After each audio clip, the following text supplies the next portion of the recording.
سلام دوستانو خدای دو کی چې روغ جوړو خوشاله اوسئ دوستانو نن زموږ ویډیو د پښتو هغه اکټر باره کې ده کم چې د پښتو معاشره تباه کا سورګډ یعنی ارباز خان د دې نه مخکې چې زه ویډیو شروع کوم که تاسو زموږ چینل سبسکرایب کړی نه وي نو زموږ چینل سبسکرایب کړئ او په خوا کې ورسره د ټلۍ نشان هم ووهئ چې زموږ راتلونکي ویډیو ټوله نه مخکې تاسو ته در ورسي دا دارنګ اکټر دی چې د ځان هم وشرمولو او کام هم وشرمولو دا صرف د اکټرانو غلطي نه ده دا غلطي د پروډیوسران او ډایرکټرانو هم ده چې هغوی دارنګې فحاش او عیاش فلمونه جوړوي او د پښتو معاشره تباه کوي د ارباز خان پلار ډیر ښه سړی و هغه هم یو اکټر و چې د هغه نوم دی آصف خان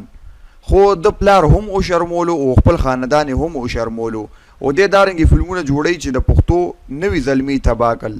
ارباز خان چې د پښتو فلمونو کې کم پاټونه کوي دا د پښتو د کلچر نمائندګي نه کوي بلکې د دې خلاف دي چې د پښتو فلمونو کې کم حال روان کړي دا رنګ خو د انډیا فلمونو کې هم نه کیږي دا څنګه چې لادی کوي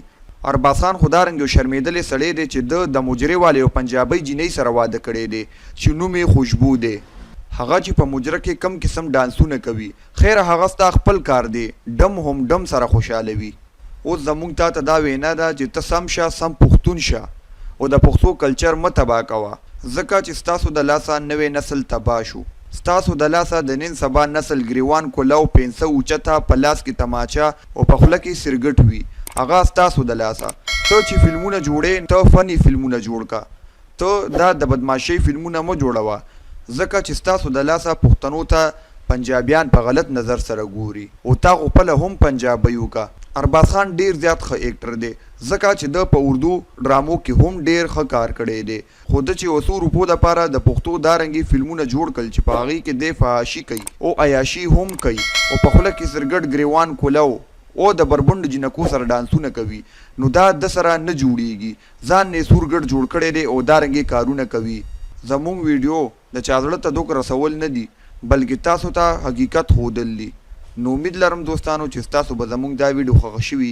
که ستاسو زموږ دا ویډیو خوښه شوي نو زموږ دا ویډیو لایک کړئ او نورو دوستانو سره یې هم شیر کړئ چې هغوی ترې هم ګټې واخلي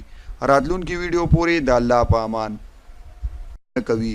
زموږ ویډیو د چا زړه ته دوک رسول نه دي بلکې تاسو ته حقیقت ښودل دي نو امید لرم دوستانو چې ستاسو به زموږ دا ویډیو خوښه شوي که ستاسو زموږ دا ویډیو خوښه شوي نو زموږ دا ویډیو لایک کړئ